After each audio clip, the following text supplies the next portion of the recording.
Hi guys, welcome back to my blog video. আজকের অনেক দিন বাদে চলে এসেছি একটা ব্লগ ভিডিও নিয়ে। আর আজকের ব্লগটা শুরু করলাম মায়ের মন্দির থেকে। কালী মায়ের পুজো দিতে এসেছি, ওখান দিয়ে শুরু করলাম। আপনাদের সাথে আজকে কি করলাম না করলাম পুরোটাই শেয়ার করবো। অবশ্যই দেখবেন পুরো ভিডিওটা।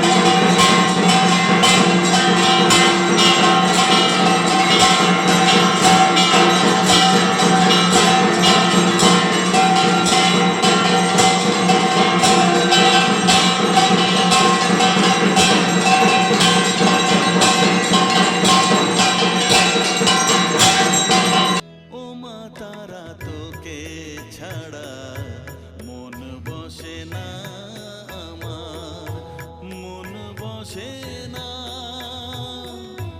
ও মা তারা তোকে বসে না আমার। আজকের ফল দিয়ে পুজো দেওয়ার দিন ছিল। আপনি যদি কোনো ফল ভালোবাসেন, সেই ফলটা দিয়ে মাকে কোনো কিছু মানত করলে সেই মানতটা পুরো হয়। আর সেই যে কোনো, যেমন আম, লিচু, আপনি যেটা ভালোবাসেন আর কি। আর যতদিন না আপনার মানত পুরো হবে না, ততদিন না আপনি ওই ফলটা খেতে পারবেন না। আবার মানত পুরো হয়ে গেলে ওই ফলটা দিয়ে পুজো দিয়ে আপনি তারপরে ফলটা খেতে পারবেন। এখানে দেখুন আমরা চলে এসেছি কুপন নিয়ে, খাবার দাবার লাইন থেকে খাবার নিয়ে। আর এই যে এখানে খিচুড়ি, লাবড়া, সাথে ছিল পায়েস। আর এই যে মন্দিরে রাতের ভিউটা, আমাদের খাওয়া দাওয়া পুরো কমপ্লিট হয়ে গিয়েছে রাতের। এবার আমরা বাড়ি ফিরে যাব। আর আমার ব্লগ ভিডিওটা কেমন লাগলো অবশ্যই জানাবেন। Thanks for watching, bye, good night.